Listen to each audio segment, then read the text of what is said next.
कि हम इस कार्य को सफलतापूर्वक कर पाए और इसके लिए मैं देशवासियों का, आप सबका हृदय से बहुत बहुत आभार व्यक्त करता हूं।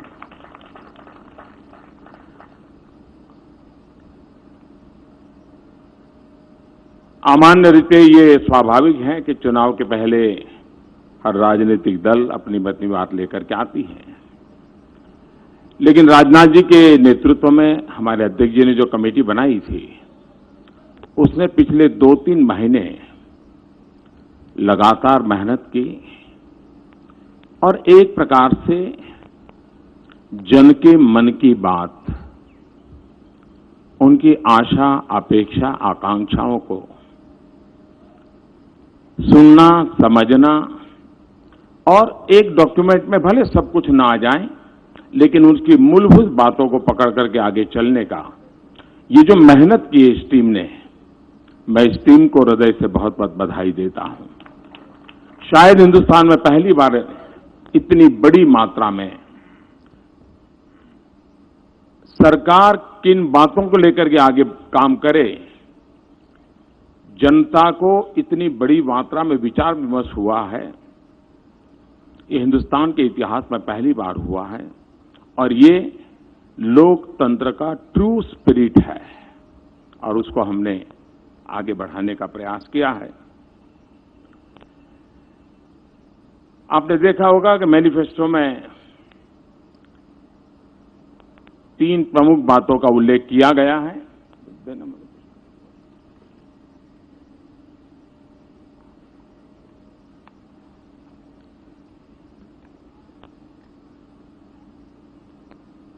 और उसी के आसपास हमारा पूरा ये डॉक्यूमेंट तैयार हुआ है। राष्ट्रवाद ये हमारी प्रेरणा है, अंत्योदय ये हमारा दर्शन है और सुशासन ये हमारा मंत्र है।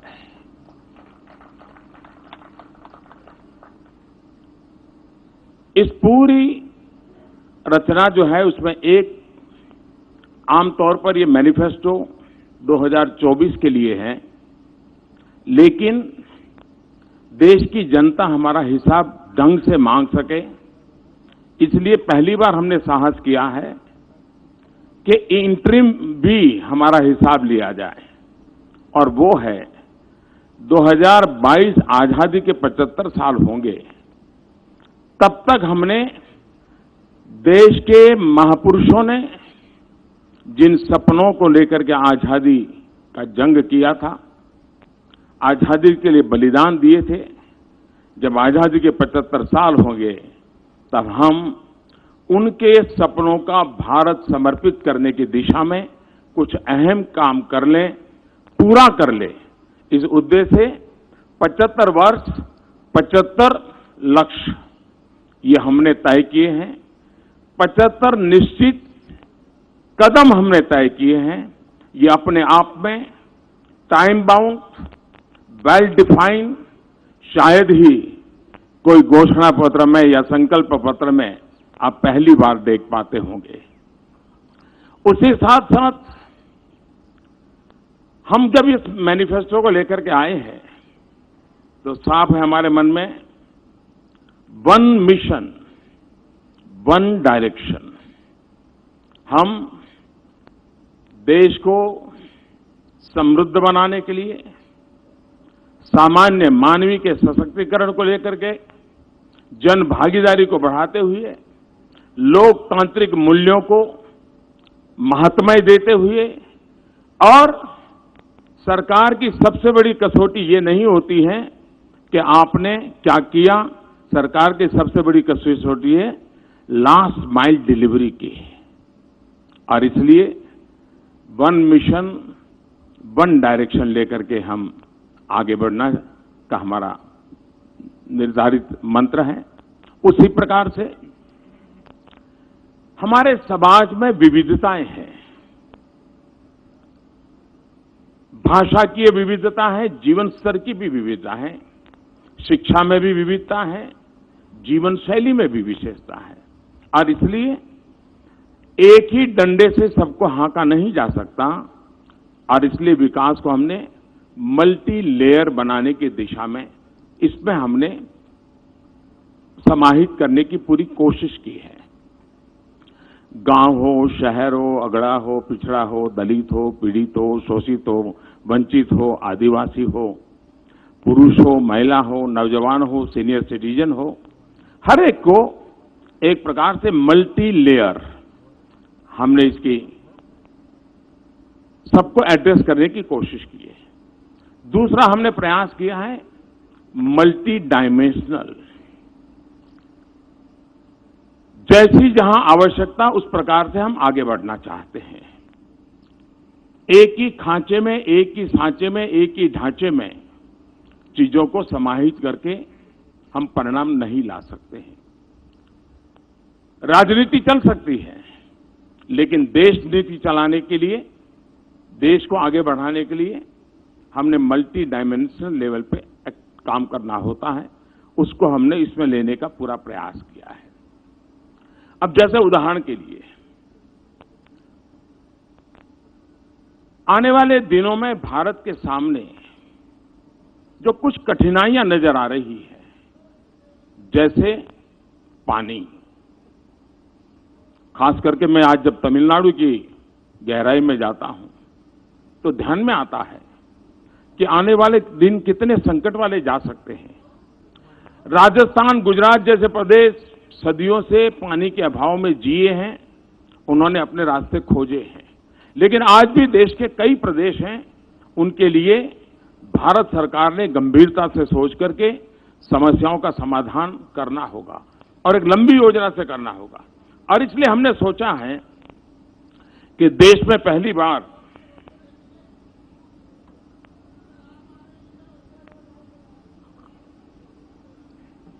जल की बात करता हूं तो जल भी पी लेता हूं। हम एक अलग जल शक्ति मंत्रालय बनाएंगे।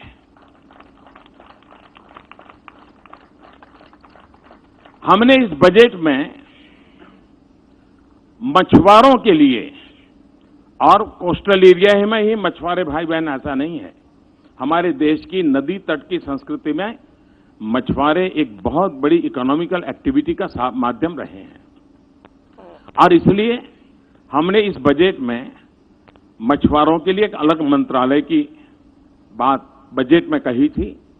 हम आने वाले दिनों में जल शक्ति एक अलग मंत्रालय बनाएंगे। नदियों का ऑप्टिमम यूटिलाइजेशन पानी का कैसे हो, कोई हैंडपंप लगाए और चुनाव जीत जाते थे, वो एक जमाना था, लेकिन अब माताओं बहनों को पानी की दिक्कत से मुक्त करके नल से जल कैसे पहुंचाए, इस पर हम काम करना चाहते हैं। हम पानी के संबंध में एक स्पेशल टास्क फोर्स, एक मिशन मोड में रचना करके उसका हम एक बहुत बड़ा बल देकर के काम करना चाहते हैं। और खास करके मैं तो तमिलनाडु के लोगों से मिला था, ये विचार हमारे मन में कई छोटे छोटे इलाकों से दूर सुदूर लोगों ने हमें जो मन की बात भेजी इसमें आया है और उसको लेकर के हमने इसका महात्म्य समझा है और उसको हम आगे ले जाना चाहते हैं। हम लोगों ने 2014 से 2019 हमारे सारे कामों को देखेंगे। ये बात सही है कि कोई भी सरकार होती है, बहुत लोगों को बुरा लगता है क्योंकि उससे कुछ लोगों के जो मूल एजेंडा है उसको तकलीफ होती है, लेकिन ये सही है कि गई बती हुई सरकार और हमारी सरकार का मूल्यांकन तथ्यों के आधार पर होना चाहिए। और 2014 से 19 अगर एक शब्द में कहना है तो हमारे सभी कार्यों की रचना के मूल में सामान्य मानवीय की जो आवश्यकताएं हैं उसको एड्रेस करें। हमारे सारे कामों को उसको हमने बल दिया, लेकिन देश जिस उमंग और उत्साह के साथ सपनों के साथ चल पड़ा है, जो काम 50, 55, 60 के कालखंड में होना चाहिए था, वो मुझे 2014 से 19 के बीच में करना पड़ा है। लेकिन उसके अनुभव के आधार पर, उस सफलता के आधार पर इस बार हमने पहले आवश्यकताओं को ध्यान में रख करके शासन चलाया, अब सामान्य मानवीय की आकांक्षाओं को लेकर के हम क्या कर सकते हैं उसको घोषणा पत्र में लेके आए हैं। आवश्यकताओं की पूर्ति अपने आप नई नई आकांक्षाएं जगाती है। आपने देखा होगा, हमने एक हिंदुस्तान का पूरा मैपिंग किया सब डिस्ट्रिक्ट का, और देश में करीब 150 डिस्ट्रिक्ट ऐसे निकाले कि जहां मिनिमम कुछ चीजों पर और बल देने की आवश्यकता है। हमने एस्पिरेशनल डिस्ट्रिक्ट एक स्ट्रेटेजी वर्कआउट की, हमने उसको काम किया। हमने तय किया कि पश्चिम भारत और पूर्वी भारत दोनों बराबरी कैसे करें, पूर्वी भारत को बल कैसे दे, और उसमें हम काफी कुछ आवश्यकताओं को एड्रेस कर पाए हैं। अब आकांक्षाओं को एड्रेस करने की दिशा में हम आगे बढ़ना चाहते हैं। तो एक समग्रतया भारत के विकास को लेकर के हम आगे बढ़ने के लिए चल जाएं। एक और हमने विषय लिया है, आजादी का आंदोलन। देश में सैकड़ों साल की गुलामी के दरमियान कोई वर्ष ऐसा नहीं रहा है हिंदुस्तान का कोई न कोई कोना आजादी के लिए लड़ाई लड़ता रहा है। सैकड़ों सालों तक हर वर्ष कहीं न कहीं बलिदानियों की परंपरा रही है। लेकिन आजादी को जब महात्मा गांधी ने जन आंदोलन बना दिया तो उसने बहुत बड़ी ताकत पाई। जैसे आजादी पाने में जन आंदोलन एक बहुत बड़ा सशक्त माध्यम बना। कोई रेंटियां काटता है तो आजादी के लिए, कोई प्रौढ़ शिक्षा करता है तो आजादी के लिए, कोई सफाई करता है तो आजादी के लिए, कोई शिक्षक का नाम काम करता है आजादी के लिए, कोई खादी के कपड़े पहनता है। गांधी जी ने उसको बहुत बड़ा एक व्यापक रूप दे दिया था। भारत को भी विकास के लिए विकास को जन आंदोलन बनाना। और एक सफल प्रयोग आप देख सकते हैं, स्वच्छता। हमारे देश में पहले हम गंदगी की चर्चा करते थे, गंदगी के विषय में हर बार खबरें भी आती थी, बातें भी आते थे, सब होता था। लेकिन पिछले 5 साल में स्वच्छता की चर्चा हो रही है। इसका मतलब ये नहीं कि गंदगी खत्म हो गई थी, लेकिन स्वच्छता की चर्चा करते करते हमने गंदगी को एड्रेस किया। यानी पॉजिटिव थिंकिंग को बढ़ाते बढ़ाते नेगेटिविटी को खत्म किया। और इसमें मुझे देश के सभी मीडिया हाउस की मदद मिली। मैं आज उनका आभार व्यक्त करना चाहता हूं। देश की युवा पीढ़ी की मदद मिली और वो जन आंदोलन बन गया। स्वच्छता के लिए कोई सरकार अपने खाते में सफलता का दावा नहीं कर सकती है। जन आंदोलन बना। जब जन आंदोलन बनता है तो कितनी बड़ी सफलता मिलती है। और इसलिए हम विकास को जन आंदोलन बनाने की दिशा में केंद्रस्थ विचार लेकर के चलना चाहते हैं। ये भी सही है कि आखिरकार गरीबी से लड़ना है तो 50 साल के सारे प्रयोगों ने बताया है कि दिल्ली के एयर कंडीशन में बैठे हुए लोग गरीबी को परास्त नहीं कर सकते हैं। हम लोग भी एयर कंडीशन कमरों में बैठते हैं, इसलिए मैं कोई किसी और के लिए नहीं कह रहा हूं। गरीब ही गरीबी को परास्त कर सकता है, यह हमारा मंत्र है। और इसलिए एम्पावरमेंट ऑफ पुअर। अब जब हम गरीब को घर देते हैं तो उसकी आवश्यकता पूरी होती है, नए एस्पिरेशंस जगते हैं और वो उसके लिए सोचता है अब घर मिला है तो कर्टेन के लिए थोड़े पैसे बचाओ। वो सोचता है मेहमान आएंगे तो 2 चेयर के लिए पैसे बचाओ। उसका दिमाग बदलना शुरू हो जाता है।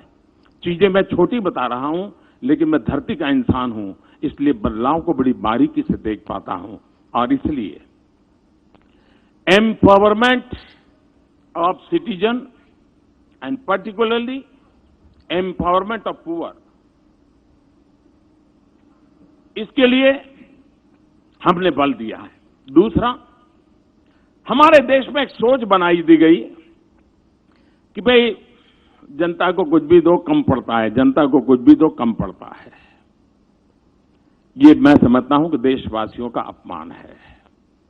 हमारा देश ऐसा नहीं है जी। एक बार लाल किले से मैंने कहा था कि जो संभव हो अपनी गैस सब्सिडी क्यों नहीं छोड़ते हैं, और मेरा देश गर्व के साथ कह सकता है 1.25 करोड़ से ज्यादा परिवारों ने गैस सब्सिडी छोड़ दी।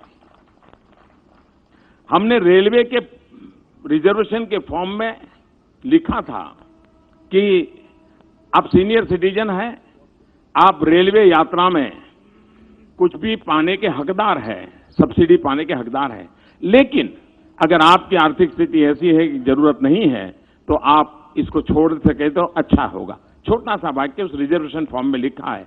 आप हैरान हो जाएंगे, मेरे देश के 50 लाख से ज्यादा सीनियर सिटीजन ने सब्सिडी लेने से मना कर दिया और पूरी टिकट से ट्रैवलिंग किया।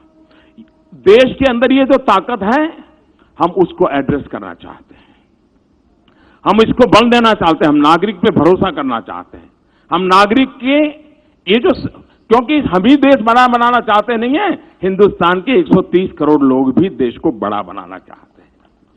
और इसलिए हमने हमारी सारी योजनाओं में नागरिकों की शक्ति है, उस शक्ति को हमारे विकास का आधार मानने का ये इस पत्र में हमारे कार्यक्रमों की रचना के केंद्र बिंदु में दिखेगा। हमारे देश में भ्रष्टाचार की चर्चा बहुत हुई है। शासकीय व्यवस्था में भ्रष्टाचार को कंट्रोल करने में हमने बहुत सफलता पाई है। Good governance, easy governance, transparent governance, accountable governance, responsible governance, इन सारी बातों को बल देते हुए शासन व्यवस्था में हमने कई रिफॉर्म्स किए हैं।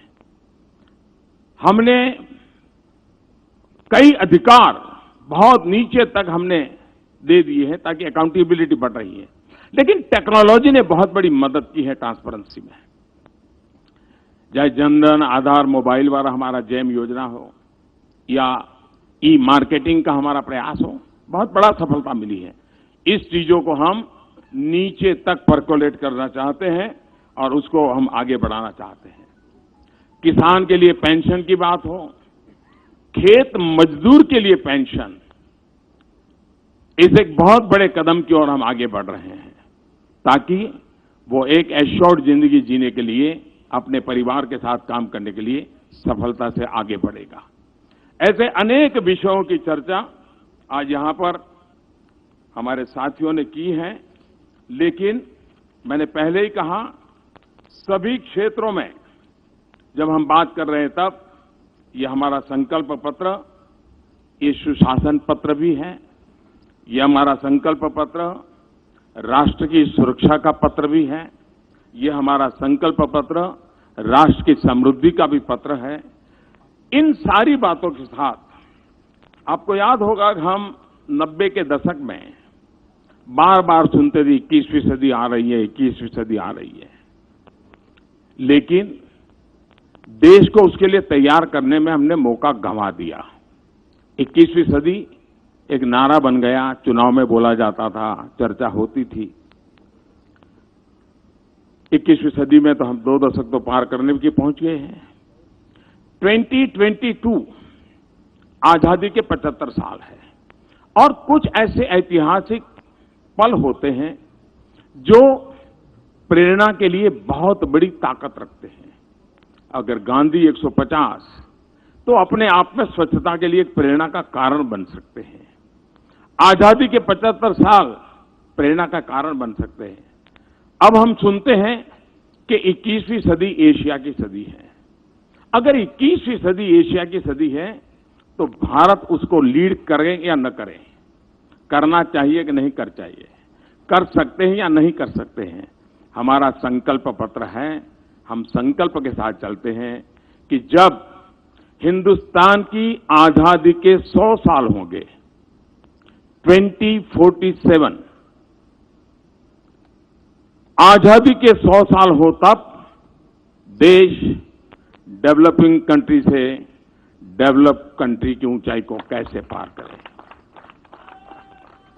और ऐसी बहुत सी बातें हैं, बहुत सी बातें कह सकते हैं हम, लेकिन मैं 2047 की ओर नहीं ले जा रहा हूं आपको, लेकिन 2047 का जो मजबूत फाउंडेशन है 2019 से 24 में रखना होगा। 2019 के 24 के मजबूत फाउंडेशन के आधार पर ही 2047 आजादी के 100 साल देश और वो हिंदुस्तान के हर नागरिक का सपना बने, एक मास मूवमेंट बने। हमें देश को वहां ले जाना है और एक बार ये हम मिजाज पैदा कर देते हैं। हमने घोषणा पत्र में, संकल्प पत्र में इस बात का इशारा किया है, विस्तार नहीं किया है, लेकिन हमने जो विस्तार किया है वो इन 5 सालों के लिए किया है। और उसमें हमने 2022 आजादी के 75 साल को देश के सामने हमने अपने आप को कटघरे में खड़े कर करके अकाउंटेबिलिटी के लिए प्रस्तुत किया है। ये अपने आप में एक बहुत बड़ा हमारा निर्णय है और हमने किया है। देश भ्रष्टाचार को सहने को तैयार नहीं है। कानून नियमों की व्यवस्थाएं हो, हमारा अप्रोच हो और हम ईमानदारी को बल देते हुए, ईमानदारी की प्रतिष्ठा को बढ़ाते हुए भ्रष्टाचार से मुक्ति की दिशा में जाना चाहते हैं। हमने देखा होगा कि 19वीं शताब्दी में हमारे देश में जो सामाजिक बुराइयां आई थी, बहुत बड़ी मात्रा में बुराइयों ने समाज को जकड़ लिया था। उस समय के नेतृत्व ने, एक तरफ आजादी का जंग चल रहा था, लेकिन 19वीं शताब्दी में ज्यादातर सामाजिक सुधार के अभियान हुए। बड़ी हिम्मत के साथ हमारे देश के अनेक महापुरुष निकले और उन्होंने किया। आज समय की मांग है कि हमारी खास करके राजनीतिक व्यवस्था में, शासकीय व्यवस्था में जो बुराइयां घर कर गई है, 19वीं शताब्दी में सामाजिक बुराइयों के खिलाफ जिस प्रकार से एक जन चेतना का आंदोलन चला, आने वाले दिनों में इन एक निश्चित फ्रेमवर्क की व्यवस्थाओं के भीतर इस प्रकार की जो बुराइयां घुस गई हैं, उसके खिलाफ कदम भी लेने हैं, नीतियां भी बनानी है, निर्णय भी करने हैं, लेकिन जन सामान्य का दबाव भी बढ़ाना है, एक जन आंदोलन भी करना है, सुधार के संकल्प की ओर जाना है और उस दिशा में भी एक सकारात्मक विचारों को लेकर के हम देश को आगे ले जाने की दिशा प्रयास करते हैं। गांव, गरीब, किसान हमारे इस केंद्र में है। देश के नौजवान वो आने वाले 5 साल में 2047 का भविष्य तय करने वाले हैं और इसलिए देश के नौजवानों को उस प्रकार से परवरिश हो, देश के नौजवानों के लिए उस प्रकार के अवसर, जिसमें हम कहें 100 लाख करोड़ रुपए का इन्वेस्टमेंट, एग्रीकल्चर में 25 लाख करोड़ का इन्वेस्टमेंट, ये अपने आप में बहुत ऊंचे लक्ष्य लेकर के हम चल रहे हैं, जो पूरी व्यवस्था को, आर्थिक आधार को एक नई ताकत देंगे और एक ऐसा परिवेश जो हिंदुस्तान इस 5 साल में ऐसी स्थिति में ला देना है ताकि वो 2047 की आकांक्षाओं को अपना सपना बना ले और सपना बना करके हम उस दिशा में सरकारें आगे बढ़े। उस बात को लेकर के एक फाउंडेशन का काम भी हम इसके साथ साथ करेंगे। आकांक्षाओं को पूर्ण करने का सपना लेकर के हम आगे बढ़ रहे हैं। मैं फिर एक बार इस संकल्प पत्र की रचना में जिस टीम ने काम किया है उनका अभिनंदन करता हूं। मैं बारीकी में छोटे छोटे प्रोग्राम की रचना में नहीं गया हूं। एक मूलतः राष्ट्र को आगे 5 साल में किस दिशा में जाना चाहिए, बैक ऑफ द माइंड मेरे मन में क्या विचार रहते हैं, उसको मैंने अभिव्यक्त करने का प्रयास किया है। मैं फिर एक बार आप सबने जो कुछ भी सहयोग दिया है उसके लिए आपका धन्यवाद करते हुए मेरी वाणी को विराम देता हूं। धन्यवाद।